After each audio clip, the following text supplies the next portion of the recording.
ഒരു കുഞ്ഞ് ജനിച്ചു കഴിഞ്ഞ് കുഞ്ഞിന് വേണ്ടിയിട്ട് എന്തെങ്കിലും ഫംഗ്ഷൻസ് വീട്ടിൽ വെക്കുന്ന സമയത്ത് ധാരാളം പേര് വീട്ടിൽ വരികയും കുഞ്ഞിനെ മാറി മാറി എടുക്കുകയും ചെയ്യാറുണ്ട്. അതുമാത്രമല്ല വരുന്ന ആളുകൾ പലരും തന്നെ കുഞ്ഞിനെ സ്നേഹിക്കുകയും ലാളിക്കുകയൊക്കെ ചെയ്യുന്നതോടൊപ്പം കുഞ്ഞിൻ്റെ നെറ്റിയിലും കവളത്തൊക്കെ ഉമ്മ വയ്ക്കുന്നതും ഒരു സാധാരണ കാഴ്ചയാണ്.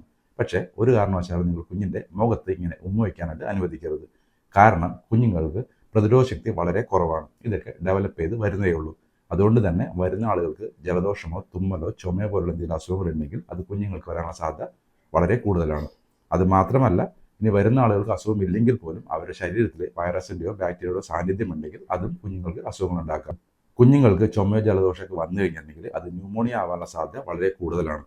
ഈ പ്രായത്തിൽ കുഞ്ഞുങ്ങൾക്ക് ന്യൂമോണിയ വരുന്നത് അവരുടെ ജീവന് തന്നെ അപകടമാണ്. അതുകൊണ്ട് ഒരു കാരണവശാലും ആരെക്കൊണ്ടും കുഞ്ഞിൻ്റെ മുഖത്ത് ഉമ്മവയ്പ്പിക്കരുത്. നിങ്ങളുടെ ഗസ്റ്റിൻ്റെ ഈഗോ ഹേർട്ടാവോ അല്ലെങ്കിൽ അവരെന്തെങ്കിലും വിചാരിക്കോ എന്ന് കരുതിയിട്ട് നിങ്ങൾ ഒരു കാരണവശാലും ഇത് പറയാൻ മടി കാണിക്കരുത്. നിങ്ങളുടെ കുഞ്ഞിൻ്റെ ആരോഗ്യവും അതുപോലെ തന്നെ കുഞ്ഞിൻ്റെ ജീവനുമാണ് നിങ്ങൾ ഏറ്റവും കൂടുതൽ പ്രാധാന്യം നൽകേണ്ടത്.